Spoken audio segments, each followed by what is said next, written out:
Hey everyone, welcome back to Tent Talk, the Farmers Market podcast. This is the show all about farmers markets. Whether you're a farmers market manager, a farmer, or a food producer selling at farmers markets, or just a curious farmers market shopper, this is the podcast for you. This is another special episode of Tent Talk recorded live at the 2019 Intense Conference right here in San Diego, California. We are so grateful that Sarah Marshall of Marshall's Hot Sauce returned to the conference this year. She's a rock star farmers market vendor in Portland, Oregon, and did some great sessions at the conference. This session that you're about to hear is called Markets Are Hard, Recipes for Avoiding Burnout. And I know everyone in the farmers market industry needs to hear this.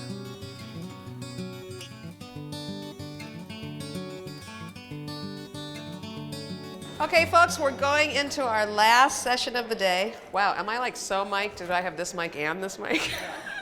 So much power. I met Sarah Marshall at Amber Holland's Portland State Farmers Market, which is a big, beautiful market in downtown Portland. Sarah is a hot sauce maker. She has a product called Marshall's Hot Sauce, and by hot we say H-A-U-T-E, very clever. If you know me, I love a good pun. I love that name. She produces a beautiful hot sauce. She uses local ingredients in it. She sources from farmers. She also does a lot of outreach. She does cooking lessons. She actually has a beautiful book, Preservation Pantry. I got it. Beautiful book if you're interested in the book. Did you bring some books? No, I sold them, but thank you. Oh, we've already sold them. Okay, you can find it online. Buy it at your local independent bookstore, and then if you really have to, go to Amazon. You can get it here at Pigment. Oh, and you can get it here at Pigment if you're in San Diego, which is a store that sort of looks like Pinterest come to life. Beautiful store. Anyway, Sarah is, in a previous life, was in social work and has some good insights on taking care of yourself. You know you need to take care of your business, and you know you need to take care of your market, and you need to take care of your family. Sarah's going to remind you that you also need to spend some time taking care of yourself so that you don't burn out and so that you can keep doing what you do. So, Sarah Marshall. Thank you. Hi, everybody. I'll stand up here on the stage. I'm just going to give you some tips today. It might not be what people think about as traditional self-care, but I'll talk about those reasons why. But I wanted to come talk today because I came last year and I talked a little bit about mission, your values and your mission. So I'll talk a little bit about that today because I think that's really important for building a business. I think it's also really important for building a family and relationships and all of those things, so I can't emphasize that enough. So I'm going to talk about that, but I'm just going to give you tips for being able to stay in this business for longer than I noticed when I got into the farmers market world that a lot of the vendors that were next to me would leave. They would leave the market. It was hard. They would go out of business. I noticed that in the commercial kitchen space that I shared too. It was hard for people to stick around. And a lot of times, I think we talk a lot about finances here, and I think it's also important. A lot of time it is about finances. But I think before that even happens, I think people get really burnt out first. So I'm just going to give you some tips for how I help myself and my business to keep from avoiding burnout. Let's see if I can do this. Down. Oh, okay. All right, thanks. Yeah, so I spent a long time, 10 years in social work. I worked with families, a lot of them coming out of the prison system. I developed family values. I developed systems for them to be able to have healthy focuses in their life. And I do the same thing now with my own friends and family. But a lot of those things that I was working on the families with was around food. So that's how I kind of ended up in food production. And then I just realized that that's what was bringing me joy. And you're going to hear me say joy like 100 times today. But I think that that's really the important piece to small business owners' mental health. I think you really have to find joy in what you do. So I'm going to talk about that a lot. But I found joy in cooking and canning and creating in 2011. I left my social work job, and I kind of just told myself that I would come back to it at some point, and I never did. So I started my sauce business. So I just want to talk a little bit about small business owners and that it is a really hard job. So we work really hard. We build these businesses that we love, but then that also makes us emotionally connected to it. So when it's failing, even I think Amber's not in here now, but when you heard her talk about the market failing, when you're passionate about something and it starts to fail, you're brokenhearted, and sometimes that leaves us in a place where we can't repair the pieces. And so I see that happen a lot. And I think if you're really self-aware of how you're doing and what's going on for you, then you can kind of fix those pieces before it all falls apart. So I had to do a lot of my own self-care in this business, and I'll talk a little bit about what that journey was for me. I'm not going to make you guys talk about any of your feelings. I'm just going to talk about mine. So whenever I talk to small business owners, and I have a really strong connection to the people that are at the market with me, so I just do the big PSU farmers market. There's a lot of vendors there. I would say that I know most everything that goes on in their lives because I talk to everybody about it. So I never really gave up social work. I just gave it up in the aspect I used to do it in. But I always talk to people about coming up with your values, your mission, and then an action plan. So a lot of times people will talk to me about what they want to do with their business, what they want to do with their lives. And so my very first thing is to say, how are you going to do it? So we're going to talk about some of those things. How are you going to take care of yourself? So I'm going to show you what my self-care plan is. So we'll talk about that. So the very first thing that I like people to do is come up with your core values. So core values are just your deep-rooted principles that influence your actions. So everything that you do comes from these values. And they, our values really they don't have anything to do with sales. They don't have anything to do with profit, although those things are important and we do have to support our business. When we sat down and talked about the things that we wanted to do and what we wanted to be our driving force in our mission, we came up with these things, and this was in the very beginning of our business. So our values are love, community, stewardship, joy, and partnership. So we came up with those for the business. We came up with ways to achieve those things and to have them drive our mission. But what we forgot to do was to apply them to ourselves. So, my business is me and my husband. And then we have 2 part-time employees. And then my family is retired. So I have unofficial employees. Like my dad is my delivery driver. I don't pay him. My mom comes and helps me when I need it, or she'll come give us breaks, which I'll talk about a little bit later and how important that is. But anyways, so we had to incorporate those things into those plans, but we didn't do that in the beginning. So I would recommend that everyone takes a look at your values, make your mission, but then make sure to apply them to you and not just your business. So once you come up with your values, and you then can come up with a mission. So our mission doesn't involve hot sauce really at all. It doesn't involve a product. So our mission is to support a socially conscious community by encouraging farming, food preservation, cooking, and food waste prevention. So those are the things that were really important to us. Now, we do sell a product, but our product reflects that mission, reflects those values, and then we do a lot of other things around that. But our basis is still the farmers market. So we can't do any of the things when we talk about food preservation, about encouraging farming. That's really all of the words that we're spreading at the market. So we're telling people to, I teach a lot of food preservation classes. We're telling people to do those things, but we need that market hub as kind of a way to do that, so to achieve our mission. I think I said our mission doesn't address sales, and that our bigger journey, mine and Dirk's, is to encourage, teach, and inspire.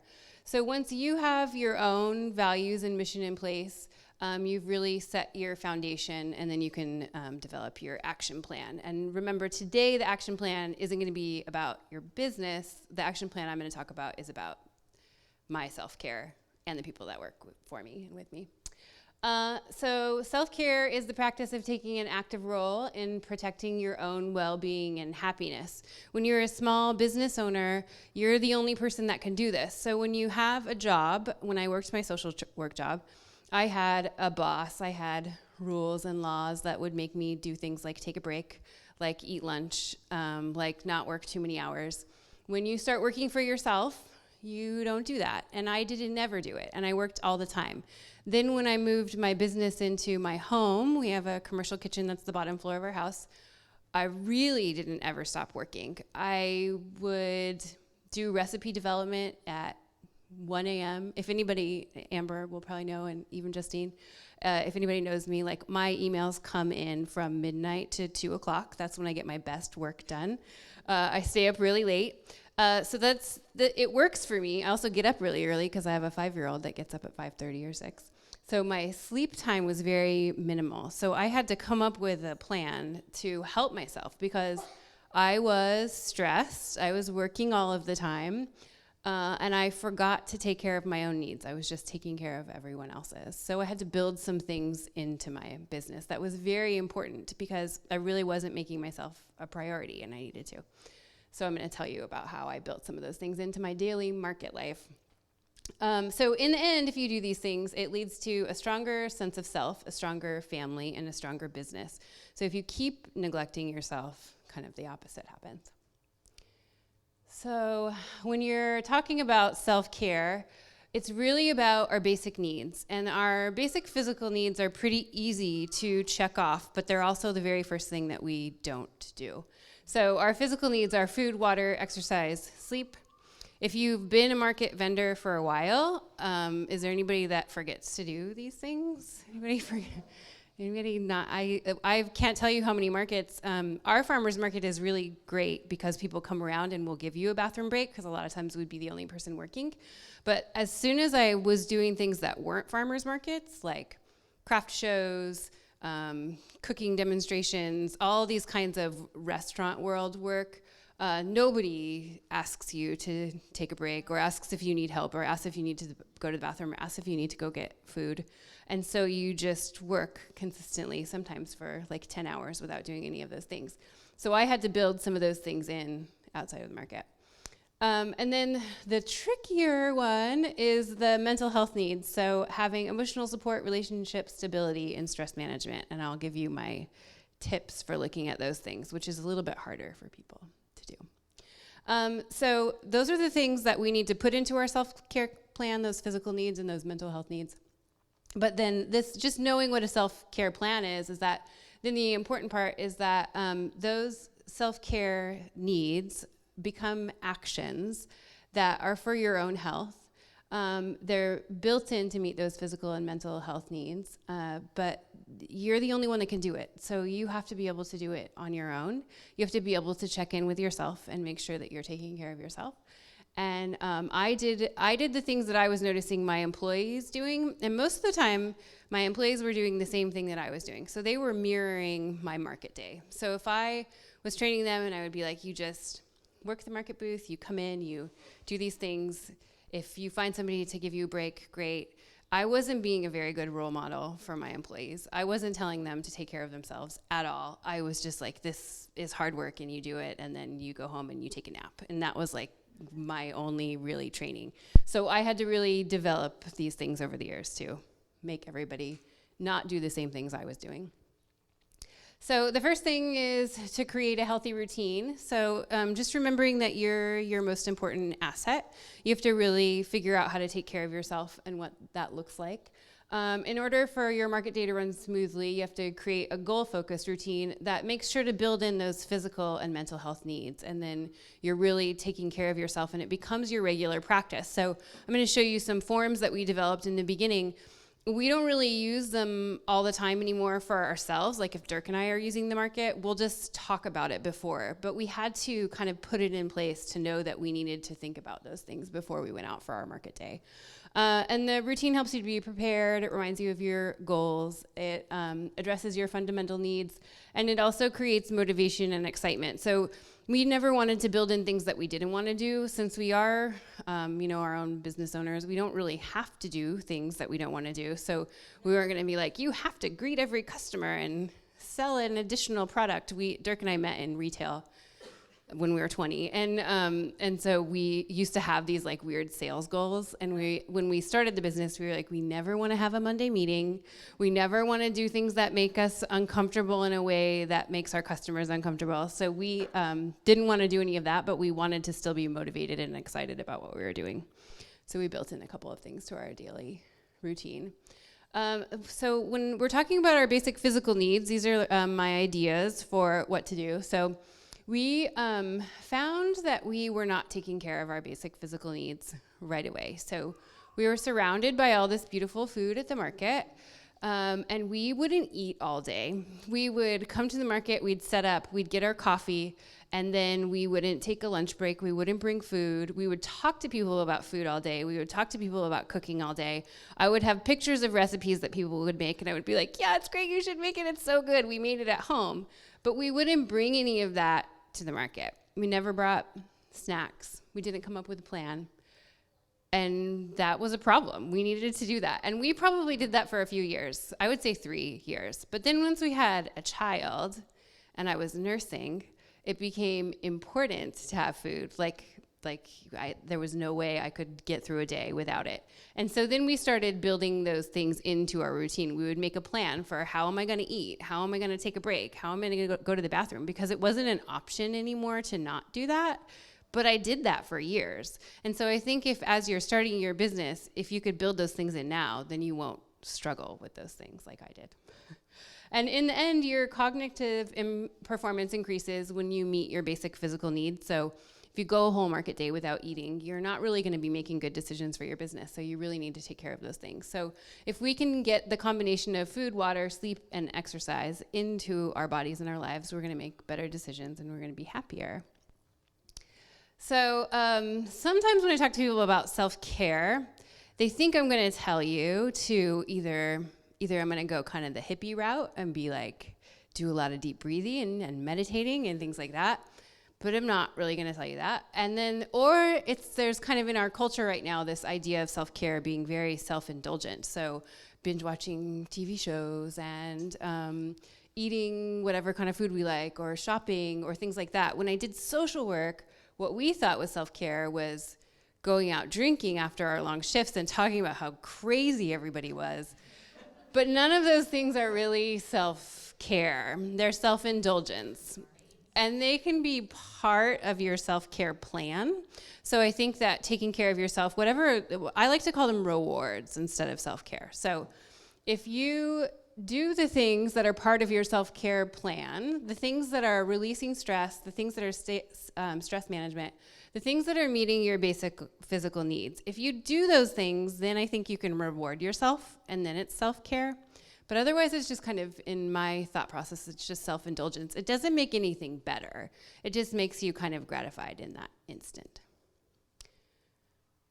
So the other thing that comes up a lot, and this came up a lot for us when we were first starting, money is always a struggle. So if we are keeping that in mind, that when I talk about self-care, and it's not about like a monetary thing, it's not about spending money, it's not about a reward, it's really just about doing things that are going to make your life better. So there are things that you can do that are free that still fall into that reward system. So one idea is just to take a quick walk. That helps. Doing 15-minute mind breaks, you can fit that meditation and yoga into it. Calling a friend. And then I would say the biggest thing that Dirk and I do as self-care at the market is laugh together. So my husband isn't here right now because he's with my daughter, but he's very funny. And he knows that if we've had a long day, the thing that can make us both feel better is to laugh. So he will do that. Sometimes I'm just at the market alone and he's not there, and he will tell someone next to me, because he knows who I'm going to be next to at the booth that day, to tell me something that will make me laugh. And so he's still building that self-care into my day, which is really nice and helpful. So this is an easy way, and I think we have copies of these things maybe, or if anybody wants to email me, you can get them. So this is an easy way of incorporating your physical self-care needs into the market. So like I said, the mental health needs are a little bit harder to track, but the physical needs are pretty easy. They can be like a box that you check it off to. And if you build it into the beginning of starting to do your markets, then it becomes part of your regular routine. So the things that I really needed to keep track of. So we were already in the beginning doing our sales tracking, right? We keep track of how many things we bring to the market, how many we sold, what we're bringing home. So we can kind of know and track our figures. And then how much money we're bringing, all of those things. So this was a form that we were already bringing to the market. But I worked in the things that were problem for me, which was the food, water, and bathroom breaks part.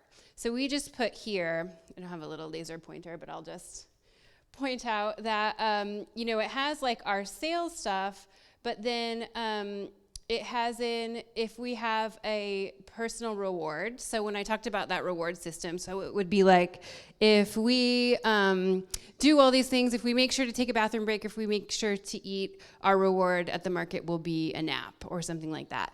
And then we also have an engagement goal that we give ourselves. So we started doing the farmers markets because we really wanted to engage with our community. We wanted to meet new people. And that did happen, but sometimes we were so busy or just so focused on loading in and loading out that we would forget to talk to the people around us.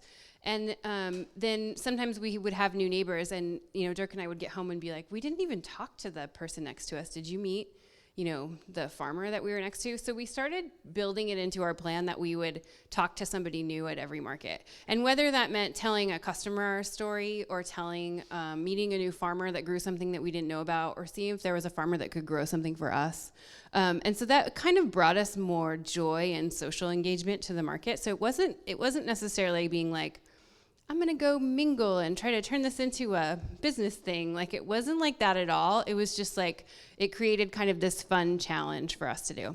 And then we also built in the bathroom plan. So like I said, when our market volunteers will come around and ask if we need a break, but that doesn't happen outside of the farmers market. So we started to build in other things like, I'll send my mom to go give Dirk a break if I'm doing a different market, or a friend that I know shops at that market. I'll have them stop by the booth and see if Dirk needs anything. So we really built those things into it. And then our eating plan became us making sure to, the night before when we were getting all these things ready, having food and water ready to go to take to the market the night before. So that became really important for us. But that's how we track it. And then just some ideas, because for me, like, the sleeping thing is always a problem. I don't sleep very much. So I have to come up with ways to do that. I'm a big power napper. So I'll say, when I put my daughter down at 7:30, I'm going to make sure to take a nap. And that just helps me to make sure that I'm getting enough sleep so that I'm not working 20 hours a day. I also came up, this wouldn't be the case for everybody, but came up with hours where I could be downstairs in the kitchen, since it really is it's my business, but I had to make it like a separate place, because otherwise I would put my daughter to bed and I would go down there and work all night until like maybe 4 a.m, and then she would get up at 5:30. So I had to look at that and be like, I can only be downstairs until 10 o'clock at night, and then I have to be back upstairs. And so those things were important for me to do.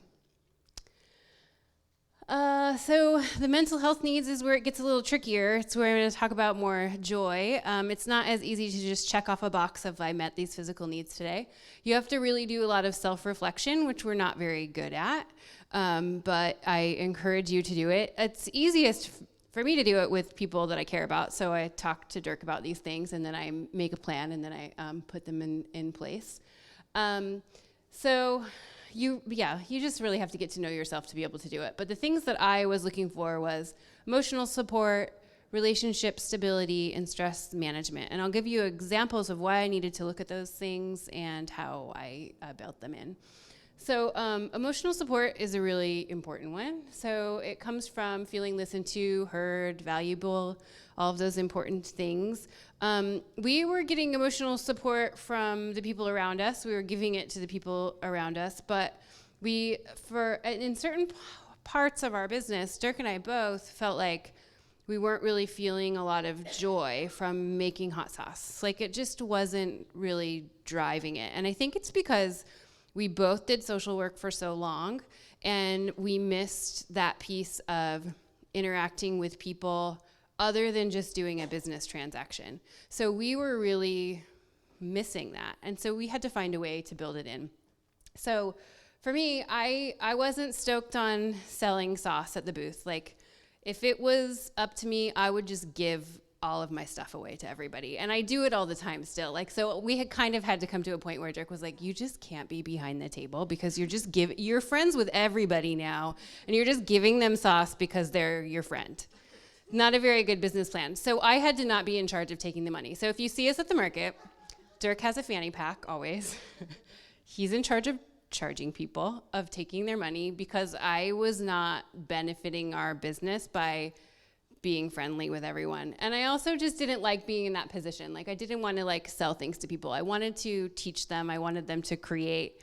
I wanted to be able to be that person. So I had to build some other things into my business so that I would feel joy and happiness.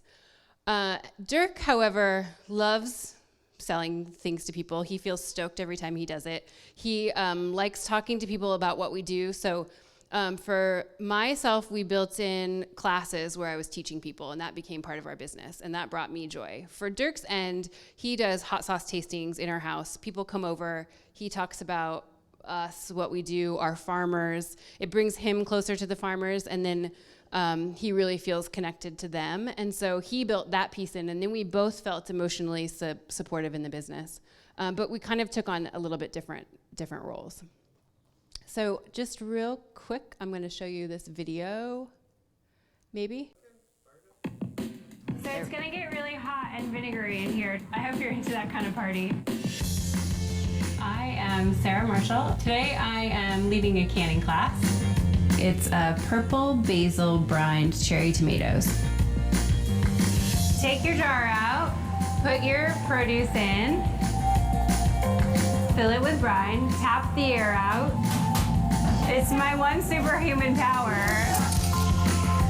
I'll be right here with you to walk you through it. That was awesome. Perfect.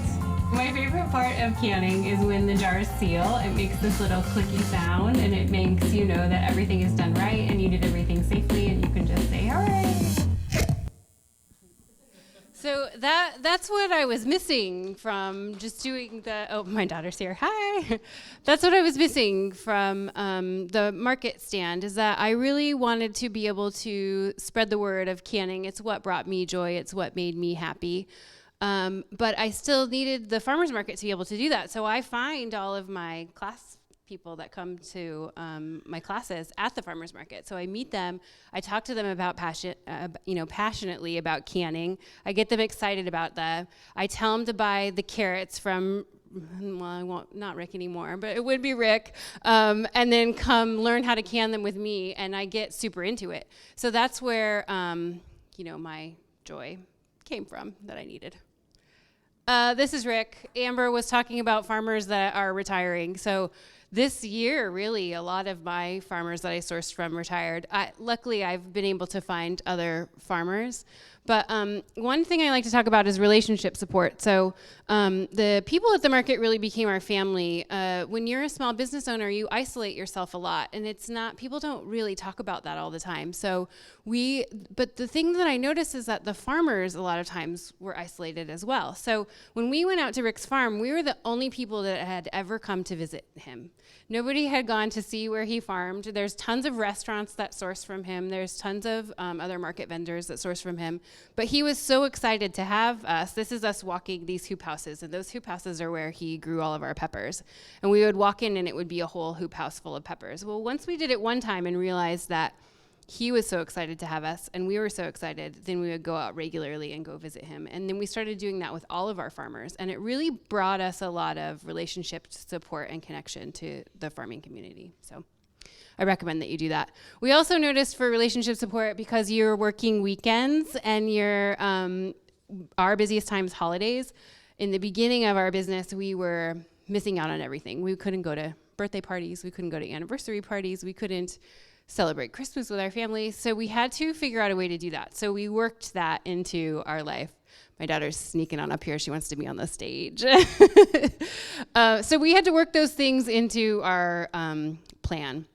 And then also because we do get so busy in January, we end up taking the month of January off because we're so busy in holiday. We work really crazy hours during December. So that we can catch up on anything that we feel like we missed out on, see anybody that we didn't see, those kinds of things. And then stress management. So stress relief and stress management are two different things. Stress relief is something that helps you when something is stressful. So exercise, deep breathing, therapy, rewards, all of those things are really important. But stress management is about preventing stressful situations. So our most stressful situations happened from getting to the market and being unorganized or unprepared. And so we came up with this system that was going to fix our emotional stress. For you, it might be financial. You want to come stand right here? You can. For you, it might be finances, time management, organizations. But for us, it was organization. So we came up with this way to figure it out. So we have this farmers market checklist. It really helps to eliminate our emotional stress because we're ready for anything. So we put in things like all of the supplies that we need, but we also put in the things to meet those physical needs. So standing mats, having snacks, having those kinds of things, being ready for a severe winter because sometimes we do have those outside of it. But it was the best thing for us that we could do to decrease our emotional stress and be ready for anything. And I just have one slide left. Kat's telling me I have like 1 minute left.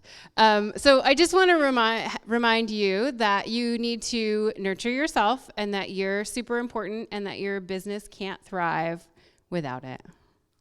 And that's it. Hey, bud. Do you want to say hi? And this is Adeline.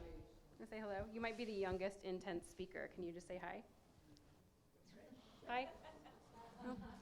So I don't know if anybody has any questions or if we have time for questions, but yeah? Yes. Okay. You can stand up here with me, honey, if you want, but I'm going to answer some questions. Question. Hello, Sarah. Hi, Amber. Thanks for teaching me how to can. I'm a true believer. Yes. Amber came to my canning classes when I very first started doing them, not as a social worker, but as a food producer. So she was one of my probably first few students. I am obsessed with the popping of the can, the successful canning. You get it. Yeah. So my question for you, and maybe something that might help all of us, is do you have any advice when you reach that burnout, and how do you turn it around? I see a lot of vendors that end up going out of business because they don't do a lot of the things that are required to stay healthy and happy themselves. And when people get there, what can they do to come back around and find the passion and joy that they wanted in the beginning? So I think the key is to look at what you're getting out of it and why you're doing it. So I think we do get really focused on sales and numbers and all of that stuff, and you forget to find that joy. So it's up to you to build it back in. So for the market vendors, if I see that they're really, really unhappy, I'll just say, is this what you want to be doing? Is there something else that you can do? Is there something you can add to your business that's going to bring you that joy? That's not, it doesn't mean you have to restructure everything. You just have to add one more thing in. But I think it's hard because I think we all work really hard. Okay, so as a market manager and having been a vendor in the past, I was kind of noting some things you were saying, like what could I be doing as a market manager to help release some of the stress? Because I've been on the other side of that table. So I will provide, like, they can have the access to drinks so they can come up to the shed during the time, or I will have time to take them some if they're working on their own. So I have a budget for things I could do for them. I'm trying to figure out what do they really want and what do they need? Well, I think that when you're in it, you don't even really notice that you're not doing all of those things. Like, it took us a couple years to notice that we weren't using the bathroom and we weren't drinking water and we weren't eating food. We just weren't paying attention to ourselves. So I think as a market manager, you have to know that you have vendors out there that are doing that. They're just so focused on their business surviving that they are afraid to leave the booth to go to the bathroom because they're afraid they won't. So no, it's fine. Okay, they don't want you to touch the mic, man. So, so you just know that vendors probably aren't going to tell you that they need a break or that they need water, but they do. So if they're not building it into their own plan, I think market managers can help with that. Portland Farmers Market, we had a lot of interested volunteers that wanted to help in a real way, and it never occurred to us to send them around. We gave them a name. It's Jack and Jill of all trades, and they are in their aprons, and it took a while for vendors to really say yes. I mean, that's hard. You're handing over your business even for a moment. Some people take the money with them and they say, we just want you to be there to tell shoppers we'll be right back. But at this point, most of our vendors are really trusting the volunteers to continue conducting sales in their absence and saying, hey, I can't answer all your questions right now, but I can pretty soon. Yeah, I was really impressed just hearing Sarah say that volunteers came around and Yeah, broke so you. what we did before they did that was we would just make a plan with our neighbor. You know, whoever, if we were next to the bakery boys, we would just say, hey, could you watch our booth or tell them we're going to be right back. But then the market staff ended up coming around and doing that, so we didn't have to come up with those plans anymore. So, you know, we usually just, you know, if Dirk's at the market by himself, he'll just say, hey, yeah, can you watch the booth for a second while I run to the bathroom? And it's become like, that's our plan now, you know, because you guys help us with that. Yeah, that's a wonderful thing. We do see a lot of vendors that get to know one another and that give each other breaks and Yeah. Cover the booth for each other. Anybody else? One more? No? Oh, there's one more. There's somebody who's bouncing a baby while she's at a conference away from her farm. I suspect that she needs self-care. Hello. Hi. Not having been a farmer's market vendor yet, one of the things I'm kind of curious about is how that dynamic works of getting to know other vendors and making time to get away to go to the bathroom and all that self-care. How do you find that balance? How to make those relationships? And Yeah, I think it's when I talked about that engagement goal, it just really came from we did social work because we wanted to be part of our community, and then we left it because it wasn't the community we wanted to be part of. We really found that community in the farmers market. We wanted to get to know the vendors. We wanted to get to know the farmers, especially because that's where we were sourcing everything from. So we just made it part of what we did. We know every vendor that's at the market. We talk to all of them. They know Adeline. They give her snacks and things there at the market, but we just made it part of our daily routine. So when we come in, we talk to everybody, we say hi to them, we ask them what they're growing. We also started doing a podcast about what was going on at the market and the local food there. So it's not really about necessarily the farmer's market, but it's just about food that's growing in season, and we talk about it. So we'll go around and talk to those farmers and ask what their favorite thing to do is with their leeks or whatever's growing at the time. So that's how we built it in. Once you're in farmers markets, we're hoping she's going to join us in markets soon. But it's really amazing how quickly farmers and vendors get to know one another and build a support system for each other. I don't think you'll have a problem getting a break to go to the restroom. I don't know how long they'll bounce Tristan. That's a specialized kind of volunteer with that baby. Sarah, thank you so much. It's something that we need to think about more. I'm really impressed that Portland Farmers Market has that volunteer program that goes around and breaks people. That's a good start. I'm not sure how we find an all-day employee to break you, but we'll work on it. We'll keep thinking about that. And let's give a big hand to Sarah Marshall and to Adeline. Thank you.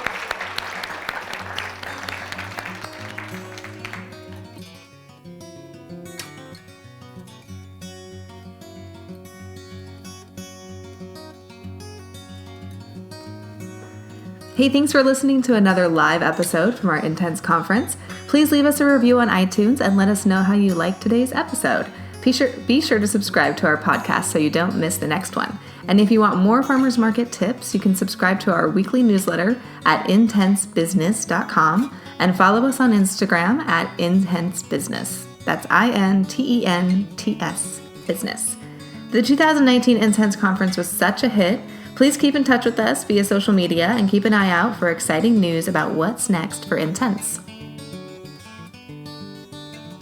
This podcast is produced by Intense Business, where passion meets profit.